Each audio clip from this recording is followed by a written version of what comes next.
साल पे हम लोग गए तो हमने कहा कि हमारे साथी थे, उससे कहा कि भाई देखा कभी नहीं हूँ, सुना हूँ, दिखाओ थोड़ा सा। तो उन्होंने कहा साहब अभी स्कॉर्पियो तो उस गली में जा नहीं सकती। मैंने कहा एक उपाय है, रात के समय में मुझे मोटरसाइकिल पर बैठा और थोड़ा घुमा दो। तो बैठाया रात में मोटरसाइकिल पर, घुमाया अलग अलग कैंपस में। तो कितना विचित्र विचित्र चीज दिखा वो हम बोल नहीं सकते हैं जी। तो कोई हाथ उठा के खड़ा है, तो कोई कांटों पर लेटा है, तो कोई बहुत एकदम पूरा मिट्टी डाला हुआ है, राख डाला हुआ बैठा है। धारणा क्या है? मुक्ति मिलेगी। तो तन को कष्ट देकर के मुक्त इसलिए होना चाहता कि उन्हें लगता है कि मुक्ति और बंधन इस तन के मार्फत से है। तन के माध्यम से कोई बंधन और कोई मुक्ति नहीं है। तन तो बेचारा एक साधन है, और साधन अपने आप में बंधन और मुक्ति दोनों से मुक्त होता है। उसको न बंधन से कुछ लेना देना है, न मुक्ति से कुछ लेना देना। ये माइक है, इस माइक और साउंड के माध्यम से अभी आपको अश्लील गीत सुनाई दे, इसमें माइक की क्या गलती है? या इस माइक से साउंड से भी आपको प्रवचन सुनाई दे रहा है, इसमें इसकी क्या खासियत है? ये माइक ना और साउंड ना आपको गाना सुना सकता है, ना प्रवचन सुना सकता है। ये केवल यंत्र है, और इस यंत्र के पीछे में बैठा हुआ जो मुंह है, जो चैतन्य है, उसके द्वारा जो भी चीज निकलेगा, बस इस यंत्र का काम इतना ही है कि उसको थोड़ा विस्तार दे करके आपके कान तक पहुंचा दे। अब इसमें से कोई गाली सुने, अब गाली सुनने के कारण गाली देने वाले को कुछ न कह करके अब माइक को आकर के तोड़ दे, साउंड को आकर के तोड़ दे, तो फिर तो क्या कहा जाए? जैसे इन साधनों का भजन और प्रवचन से अथवा गाली से इस माइक को कुछ लेना देना नहीं है, उसी तरह से आपकी जितनी ज्ञानेंद्रियां और कर्मेंद्रियां है, अथवा यूं कहें कि संपूर्ण शरीर मात्र एक साधन है। इसको गोस्वामी जी ने भी स्वीकारा है कि बड़े भाग्य मानुष तन पावा, सुर दुर्लभ सद ग्रंथ ही गावा। प्रश्न किया क्यों, इसकी विशेषता क्या है? तो गोस्वामी जी ने कहा कि साधन धाम मोक्ष कर द्वारा, अपाय न जही परलोक सवारा। इसको साधन ही नहीं कहा, साधनों का धाम कहा। तो जब इस शरीर को साधन माना गया है, तो साधन का काम क्या होता है? पाप और पुण्य से लिपटा रहना। साधन का मतलब ही होता है पाप और पुण्य से रहित होना, जिसको नीतिविद कहते हैं कि शुभाशुभाभ्याम मार्गाभ्याम बहंती वासना सरित पौरुषैन प्रयत्नैन नियोजनया शुभै पथि। कि साधन अपने आप में पाप और पुण्य से रहित होता है, उसको शुभ और अशुभ चीज में नियोजित किया जाता है। बिजली है, शुभ पथ में नियोजित कर रहे हैं तो आवाज बन करके निकल रहा है। बिजली दौड़ रही है और उसका शुभ पथ में आप और हम नियोजन कर रहे हैं तो प्रकाश बन करके वो अंधेरा को दूर कर रहा है। बिजली है, यदि इसका शुभ पथ में नियोजन कर रहे हैं तो गर्मी को दूर करने में वो मदद कर रहा है। ये बिजली है, शुभ पथ में इसका नियोजन हमने किया है तो धरती के अंदर से जल निकाल करके सबको पानी पिलाता है। यह बिजली है, इसका थोड़ा सा अशुभ नियोजन करे कि दोनों तार को जाकर के छू ले, तब क्या होगा? तब तो पता है सब लोगों को क्या होने वाला है। तो उसका शुभ नियोजन अशुभ नियोजन वो हम करते हैं ना। एक चाकू है, एक चाकू का शुभ नियोजन ये करती है तो अपने कमरे में किचन में जाकर के उसे भिंडी का भुजिया, आलू परवल का भुजिया, सुबह से बढ़िया बढ़िया गाजर का हलवा भी हमको बना करके खिला रही। हाँ, तो कहने का ये मतलब है वही चाकू संजोग से किसी डकैत के हाथ में चला जाए, तब उसका नियोजन शुभ होगा कि अशुभ होगा? एक डकैत के हाथ में चला जाए वो चाकू, जो चाकू किचन में जाकर के सब्जी बनाने का काम कर रहा है, संजोग से वही चाकू एक डकैत के हाथ में चला जाए, और डकैत के हाथ में गया और रात का इंतजार वो कर रहा है। संजोग से कुछ लोग कमा करके बाहर से 1 महीना कमाई किया है, पैकेट पैसे से भरा हुआ है, रास्ते से आ रहा है, झाड़ में वो डकैत महोदय एकदम छिपा हुआ है वो चाकू लेकर के। जैसे आदमी चलते चलते झाड़ के सामने में आया, निकला उधर से और सीधे कनपट्टी पे रखा, कह रहा है कि पैसा लाओ। कमा करके जो बेचारा आया है उसको दर्द तो होगा, आसानी से दे कैसे देगा? और आसानी से वो दे नहीं रहा है, थोड़ा बकझक बातचीत हो रही कि भाई नहीं दूंगा। बातचीत होते होते अचानक उस डकैत को गुस्सा आता, एक बार पेट में मारता है, 2-4 बार घुमाता है वृंदावन बिहारी लाल की, खत्म हो गई लीला। उस जगह चाकू का नियोजन पापप्रद हुआ कि पुण्यप्रद हुआ? पापप्रद हुआ ना जी। हंसते खेलते कोई व्यक्ति आ रहा था, कमा करके अपने घर में जा रहा था, निश्चित है कि उसके मन में बहुत सारा सपना होगा। जाएंगे बच्चे खिलौने मांगेंगे तो उसको दिया जाएगा, पत्नी कुछ कपड़ा मांगेंगे उससे उसको खरीद के देंगे, महीने भर का राशन खरीद करके देना है, किसी का बाकी होगा उसको देंगे। तो बहुत सारी योजना उसके दिमाग में चलती होगी। उस योजनाओं के साथ हंसी खुशी वो अपने परिवार के बीच जा रहा था, लेकिन वह चाकू बीच में आकर के क्या कर दिया? वो सब हंसी खुशी छीन लिया। उसी जगह पर वह चाकू संजोग से एक शल्य चिकित्सक के पास, ऑपरेशन करने वाले डॉक्टर के हाथ में चला गया। अचानक आप खेल रहे हैं, खा रहे हैं, खेलते कूदते हंसते बोलते अचानक से पता चला कि पेट में दर्द हो रहा है।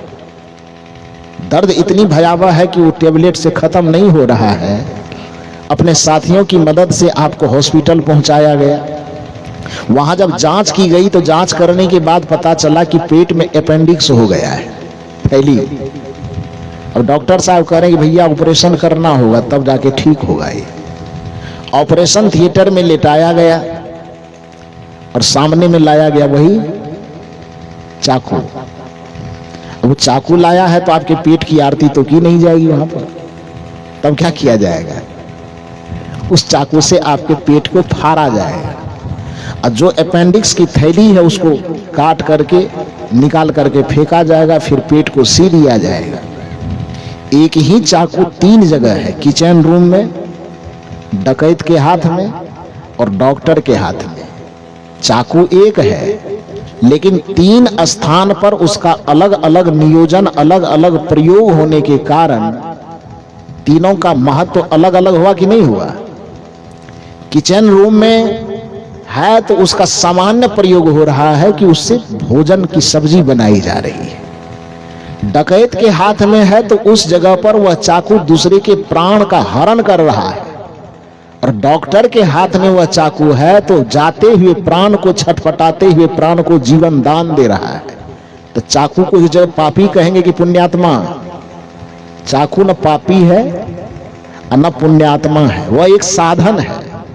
वह साधन जिस जगह पर जिस व्यक्ति के संपर्क में गया, उस व्यक्ति के संपर्क और नियोजन प्रयोजन के कारण उस चाकू की अवधारणा बदल गई। ये एक हाथ में जाकर के सब्जी बना रहा है तो दूसरे हाथ में जाकर के किसी का प्राण ले रहा है, तो तीसरे हाथ में जाकर के किसी का प्राण बचा रहा है। साधन की यही उपयोगिता है। तो जब एक चाकू का अलग अलग प्रयोजन हो सकता है तो मेरे भाई तुम्हारा आंख भी एक साधन है, कान भी एक साधन है, मुंह भी एक साधन है, पैर भी एक साधन है, हाथ भी एक साधन है, सर्वांगीण रूप में कहे तो पूरा शरीर एक साधन है, जिसको गोस्वामी जी कहते हैं साधन धाम मोक्ष कर द्वारा। ये साधनों का धाम मानव का शरीर है। तो जो साधन होता है उस साधन में कभी पाप लगता ही नहीं है, पाप चिपकता ही नहीं है। तो मुक्ति के लिए इस शरीर को कष्ट देने की क्या जरूरत है? इस शरीर को क्यों गलाते, इस शरीर को क्यों तपाते हो? पाप और पुण्य का बीज तन में नहीं होता है, पाप और पुण्य का बीज मन में होता है। पाप और पुण्य का बीज बुद्धि में होता है, पाप और पुण्य का बीज विचार में होता है, पाप और पुण्य का बीज स्वभाव में होता है, संस्कार में होता है। और स्वभाव और संस्कार को मारा नहीं जा सकता, स्वभाव और संस्कार को केवल सुधारा जा सकता है। इसलिए संत कहते हैं कि मुक्ति यदि चाहिए तो भाई सुधार का रास्ता अपनाओ।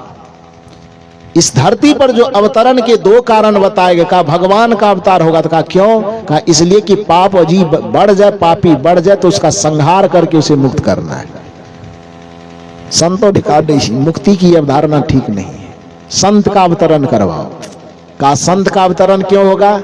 का संत का अवतरण इसलिए होगा कि जब जब पाप बढ़ेंगे, पापी बढ़ेंगे, तो संत आएंगे और संत उन पापियों की बुद्धि का सुधार कर देगा, और जब पापियों की बुद्धि का सुधार हो जाएगा तो उसका उद्धार अपने आप हो जाएगा। फिर उद्धार करने के लिए उसको मारने की आवश्यकता नहीं पड़ेगी, मिटाने की आवश्यकता नहीं पड़ेगी। इन संतों की अवधारणाओं का समर्थन करते हुए उस ब्राह्मणवादी परंपरा के जो सबसे बड़े समर्थक हैं, बल्कि उसका बीजारोपण करने वाला कहिए शंकराचार्य जी, जिसको आदि गुरु शंकराचार्य कहते हैं, वह भी इन संतों के सुर में सुर मिलाते हुए कहते हैं कि मुक्ति का केवल एक उपाय है। का क्या? तो मन एव मनुष्याणाम कारणं बंध मोक्षयो बंधाय विषयासक्ति। बंधन का कारण तन नहीं है, बंधन का कारण मन की विषयासक्ति है। फिर मुक्ति कैसे मिलेगी? तो निर्विषयं मुक्तये, मन का निर्विषय हो जाना ही मुक्ति का आधार है। विषय में हमारी आसक्ति होना, भोग में हमारी आसक्ति होना, प्रपंच में हमारी आसक्ति होना, ये बंधन का कारण है। और बंधन से मुक्त होना चाहते हो तो काम से, क्रोध से, लोभ से, मोह से, ईर्ष्या से, द्वेष से अपने आप को जितना मुक्त करोगे उतने ही मुक्ति, शांति और मोक्ष का अनुभव करते चले जाओगे। यह काम आपके प्रयास से होगा।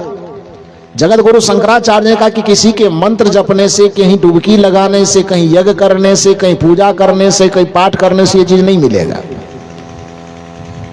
कहा क्यों नहीं मिलेगा? कहा इसीलिए नहीं मिल सकता क्योंकि कहीं डुबकी लगाने पर, यज्ञ करने पर, पूजा करने पर, पाठ करने पर ये दूसरे के द्वारा कोई क्रिया करवाई जाती है। और शंकराचार्य जी ने कहा कि मुक्ति और मोक्ष एक ऐसा मामला है जो बेहद निजी चीज है। इसको सुनिए थोड़ा सा ढंग से। उन्होंने कहा कि मुक्ति, मोक्ष, कल्याण, निर्वाण क्या है?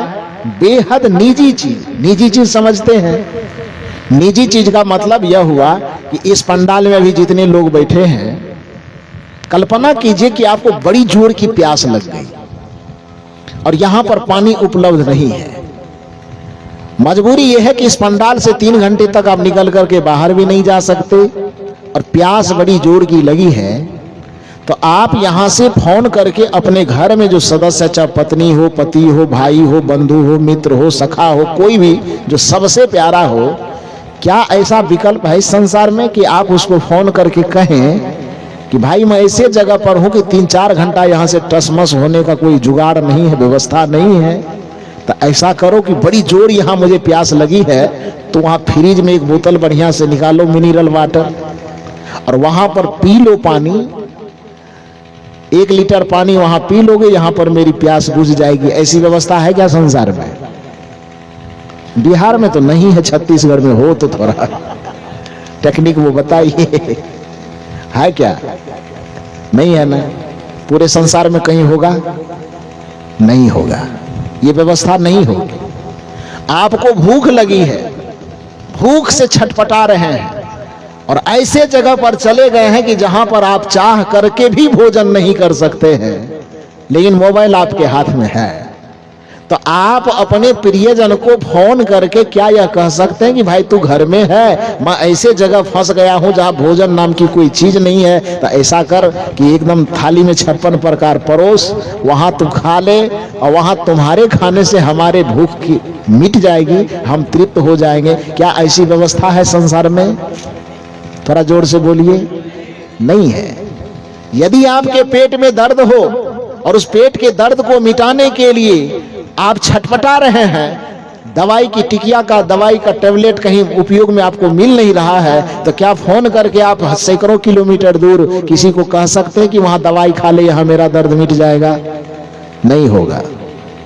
नींद आने लगे, आपको थकावट शरीर में हो, तो क्या आपने से कोसों दूर किसी व्यक्ति को, रिश्ते नाते वाले लोगों को कह सकते हैं कि तुम वहां पलंग पे सो ले 1 घंटा, यहां पर मेरी थकावट मिट जाएगी? ऐसा हो सकता है? नहीं हो सकता है। ये जगत गुरु शंकराचार्य का तर्क है। जगत गुरु शंकराचार्य कहते हैं कि जिस प्रकार से दूसरे के खाने से हमारी भूख नहीं मिट सकती, दूसरे के सोने से हमारे शरीर की थकावट नहीं मिट सकती, दूसरे के दवा खाने से हमारा रोग नहीं मिट सकता, दूसरे के पानी पीने से हमारी प्यास नहीं बुझ सकती, उसी तरह से दूसरे के मंत्र जप देने से, दूसरे के स्वाहा स्वाहा कर देने से हमारी मुक्ति और मोक्ष हमें नहीं मिल सकता है।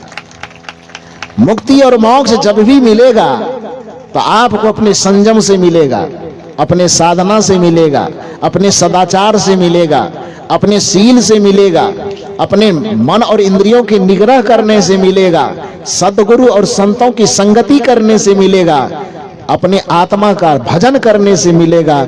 इसके अलावा मुक्ति के लिए कहीं कोई बाहर में चाहे डुबकी लगाओ कि यज्ञ करो कि पूजा करो कि पाठ करो, कोई कहता है तो समझ लीजिए कि वो तो खुद भरम में फंसा हुआ है और आपको भी धोखे के जंजाल में फंसा रहा है।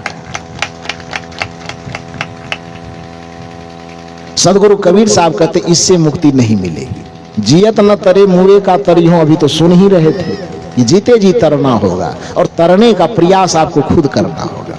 लेकिन इतना बात जरूर है कि तैरने में आपको संत को, गुरु को सहयोगी बनाना पड़ेगा।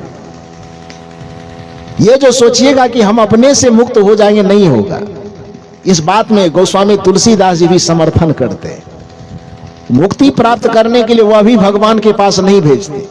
कहा जाता है कि गोस्वामी तुलसीदास जी के पास धन का संकट, पद का संकट, प्रतिष्ठा का संकट, घर परिवार का कोई संकट परेशानी आता था तो लोग गोस्वामी जी के पास जाते थे। गोस्वामी जी, चूंकि यहाँ भारत ऋषि प्रधान, कृषि प्रधान देश है, ऋषियों के प्रति, संतों के प्रति इतनी आस्था है कि आदमी को कुछ भी दुख परेशानी हो तो उसे लगता है कि संत के पास जाए तो वो दुख दूर कर देंगे, परेशानी दूर कर देंगे। तो गोस्वामी जी चूंकि भक्त थे, राम जी की सेवा, आराधना, पूजा करते थे, तो गोस्वामी जी के पास भी बहुत सारे लोग पहुंचते थे कि हमको ये परेशानी है, ये समस्या है। तो गोस्वामी जी बस एक फॉर्मूला अपना लिए थे कि अपने ऊपर वो बोझा नहीं लेते थे। जो जाते थे कहते आप दया कीजिए, हम क्या, हम तो सेवक हैं, वो राम जी की दया से सब ठीक हो जाएगा, तो उनके ऊपर फेंक देते थे। तो कहा जाता है कि बागबाहरा के जितने भी आयोजक लोग थे, सत्संग समिति वाले, उसको भी कोई परेशानी हुई, वो सब लोग गए तो देखा कि वहां जितने लोग आ रहे हैं सब अपनी अपनी समस्या सुना रहे हैं। तो गोस्वामी जी एक फार्मूला बना के रखे थे, कोई जाए कुछ भी समस्या लेके कि हमको धन की कमी है, हमारी निर्धनता दूर कर दीजिए गोस्वामी जी। तो गोस्वामी जी एक फार्मूला बनाए थे, तेरा राम जी करेंगे बेड़ा पार, उदास मन काहे को करे। आशीर्वाद दे जाओ, राम जी बेड़ा पार करेंगे, उदास मन को मत करो। दूसरा आदमी आया, हमारी बेटा बहू हमारी बात नहीं मानता है, कुछ ऐसा उपाय कीजिए कि बेटा बहू हमारे बस में हो जाए।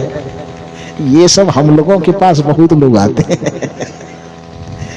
और आपके छत्तीसगढ़ में भी आता है। कल ठेलकाडी में था तो इस समस्या को लेकर 3-4 आदमी आया था। हाँ, खास करके सास लोग तो बहुत ज्यादा आती है। कोई ऐसा मंत्र दीजिए कि बहू हमारे बस में हो जाए। और युवा महिला जो है तो वो सास को कंट्रोल करने की बात नहीं करती है, वो कहते कि कुछ हो जाए, पति हमारे कंट्रोल में रहे। हाँ, इस संबंध में हम लोग एक चुटकुला कहते हैं। एक जगह योग व्यायाम चल रहा था तो रामदेव बाबा योग करवा रहे थे, तो मंच पर बोले, सब मंच पर से बोले कि देखो भाई, कुछ हो जाए, जीवन को सुखी बनाना हो तो अपने सांस का कंट्रोल कीजिए, अनुलोम विलोम प्राणायाम करके। उस सभा में महिला लोग भी बहुत ज्यादा थी। तो आदमी को होता क्या है कि जब कहीं से कोई बात कही जाती है तो आदमी अपने अपने मतलब की ही बात सुनता है। दूर से कुछ यदि कोई ध्वनि नहीं सुनाई देती है तो उसके समझ में वही बात आ जाती है जो उसके माइंड में पहले से कॉन्सेप्ट चल रहा है। तो मन से वो बार बार कहते थे कि यदि जीवन को सुखी बनाना है तो बस एक उपाय है कि अपने सांस का कंट्रोल करो, सांस पर नियंत्रण करो। उसमें लगभग जितनी महिला आई थी वो अपने अपने घर गई घर में जाकर के एकदम सास को कंट्रोल करना शुरू की। तो उनसे पूछा गया कि भाई आप ये चंडी का अवतार लेकर के जो आए हैं, प्रवचन में क्या सुनाया गया, व्यायाम में क्या सीखे, योग शिविर में गए तो क्या सीखे? का वहां पर बाबा ने सिखाया है कि यदि घर को सुखी बनाना हो, जीवन को सुखी बनाना हो, तो अपने अपने सांस पर कंट्रोल करना शुरू करो। सास लोग परेशान होकर के रामदेव बाबा के पास गए, कहा कौन मंत्र दे दिए हैं आप, एकदम सब एकदम चंडी का अवतार बने खड़ी रहती है। रामदेव बाबा ने कहा नहीं, मैंने तो ऐसा कुछ मंत्र नहीं दिया। कहता हो का क्या कहे थे आप? उन्होंने कहा माते हमने कहा कि जीवन को सुखी बनाना तो अपने अपने सांस पे कंट्रोल करो। तो कहा गया सांस पे कंट्रोल करो, लो सांस पे कंट्रोल करना शुरू कर दिया। जी, तो इस प्रकार की बातें आती है, हम लोगों को भी इस मामला से गुजरना पड़ता। तो गोस्वामी जी के पास भी गए होंगे, बहू गई होगी सास मेरे नियंत्रण में नहीं है, तो गोस्वामी जी के तेरा राम जी करेंगे बेड़ा पार, उदास मने काहे को करे। कोई पति से परेशान, कोई पत्नी से परेशान, कोई बच्चे से परेशान, कोई धन से परेशान, कोई निर्धनता से परेशान, तो जो भी अपनी समस्या लेके जाए, गोस्वामी जी बस एक फार्मूला कहे, तेरा राम जी करेंगे बेड़ा पार, उदास मन काहे को करे। क्यों उदास होते हो? राम जी की दया से सब ठीक हो जाएगा। संजोग की बात, इसी बागबहारा के जो सत्संग समिति के लोग 10 आदमी मिल करके गए और गोस्वामी जी से कहे कि हमारी भी एक समस्या है। का क्या समस्या है? गोस्वामी जी को लगा जैसे सब लोग आते थे, ये लोग भी कमेटी बना करके आए हैं, तो आसान लगा गोस्वामी जी। गोस्वामी जी ने कहा आपकी क्या समस्या है? तो उसमें हमारे रोशन लाल साहू जी वो सबसे आगे होकर के वो कहते हैं कि गोस्वामी जी हमारा कहना ये है कि सबको तो जो जो दुख है अपना अपना दुख सुनाए, हमारा दुख है कि हम जन्म मरण के बंधन से छूटना चाहते हैं, आवागमन के चक्र से मुक्त होना चाहते हैं। अनादि काल से जो इस संसार के प्रवाह में जीव बंधन में लिपटे आ रहे हैं, उस बंधन के दुख को समाप्त करके मुक्ति और परम पद को पाना है। इस दुख से मुक्त होने का क्या उपाय है, जरा सा बताइए। जो नचिकेता ने कहा यमराज से, जो सवाल हमारे श्री यतेंद्र साहब जी ने कठोपनिषद का वाक्य रखा कि नचिकेता ने यमराज के सामने उपाय पूछा कि हमें मुक्ति कैसे मिलेगी, वो बताइए।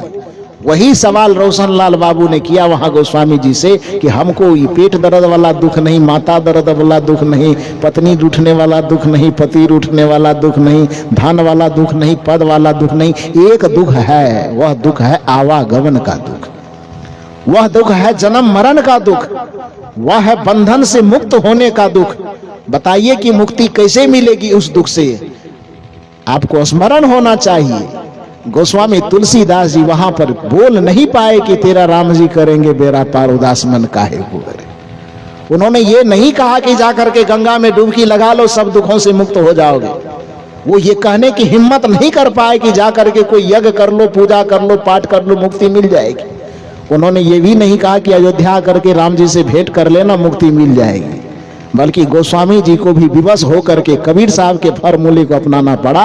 और गोस्वामी जी कहते हैं बिना गुरु भावानिधि तराई न कोई, जो बिरंच शंकर सम होई। कि बिन गुरु भावानिधि तराई न कोई। आज तक सृष्टि का इतिहास जब से आरंभ हुआ है, वर्तमान की स्थिति में और जब तक भविष्य में सृष्टि रहेगा, तब तक चाहे कोई कितना भगवान की पूजा कर ले, भगवती की पूजा कर ले, देवी की आराधना कर ले, यज्ञ कर ले, कर्मकांड कर ले, और चीज चाहे आपको जितना रिद्धि मिल जाए, सिद्धि मिल जाए, और जो कुछ भी मिल जाए, लेकिन चाहे निर्गुणवाद की परंपरा के संत हो, चाहे सगुणवाद की परंपरा के संत हो, उनको एक जगह पर आकर के सहमत होना पड़ता है कि यदि मुक्ति चाहिए तो चाहे आप ब्रह्मा के समान हो जाओ। उसकी पुजारी की बात नहीं। सम माने क्या होता है? बराबर। जौ बिरंची शंकर सम। बिरंची माने ब्रह्मा, शंकर माने शिव, उसमें इत्यादि जोड़ दीजिए, 33 करोड़ हो जाएगा अपने। तो किसी के भी बराबर आप हो जाइए, उसके बराबर हो जाने के बावजूद कबीर साहब कहता तो थोड़ा आप नाक मुंह फेर सकते थे। ये गोस्वामी जी कह रहे हैं कि बिन गुरु भवनिधि तरई न कोई, आज तक बिना गुरु के शरण में आए, बिना गुरु का चरण पकड़े, बिना गुरु का आधार लिए, आज तक इस संसार में किसी का भी उद्धार नहीं हुआ, किसी की मुक्ति नहीं हुई है, चाहे वो भले शिव और ब्रह्मा के समान क्यों न हो जाए। इसी तथ्य को उजागर करते हुए जगत गुरु शंकराचार्य से पूछा गया कि अपार संसार समुद्र मध्य समझ जतो में शरणम की मस्ती, इस अथाह अपार संसार सागर से पार होने का, यानी भवसागर को पार होने का कोई उपाय है जगत गुरु जी? शंकराचार्य की एक पुस्तक है, उस पुस्तक का नाम है प्रश्नोत्तरी। क्या नाम है? प्रश्नोत्तरी। उसमें 32 प्रश्न है। अब 32 प्रश्न का उत्तर है, 2 रुपए में मिलता है। हाँ, मजाक नहीं कर रहा। गीता प्रेस गोरखपुर वाला जहां पर मिल जाए, प्लेटफॉर्म वगैरह पर दुकान कि 2 रुपए की पुस्तक, हो सकता है बढ़ा करके 5 रुपए कर दिया हो, खरीद लीजिएगा। और बड़ा सनातन धर्म का ढिंढोरा पीटते हैं ना कि कबीर साहब तो सनातन के विरोधी है। वो 5 रुपए में आपका अकल का ताला खुल जाएगा। जिसको सनातन धर्म के सबसे बड़े आचार्य, सबसे बड़े गुरु कहते हैं, उन्होंने मुक्ति के लिए, निर्वाण के लिए, कैवल्य के लिए कौन सा रास्ता दिखाया है, वो 5 रुपए में समझ में आ जाएगी। वैसे और पुस्तक है शंकराचार्य जी की, उसकी पुस्तक का नाम ही है विवेक चूड़ामणि। क्या नाम है? विवेक चूड़ामणि। तो उसका कीमत थोड़ा ज्यादा लग जाएगा, 5 रुपए वाला से काम चल जाएगा। तो पुस्तक का नाम है प्रश्नोत्तरी, जिसमें मात्र 32 प्रश्न और उत्तर है। उसमें पहला प्रश्न है जगत गुरु शंकराचार्य से कि अपार संसार समुद्र मध्य शरण, अपार संसार समुद्र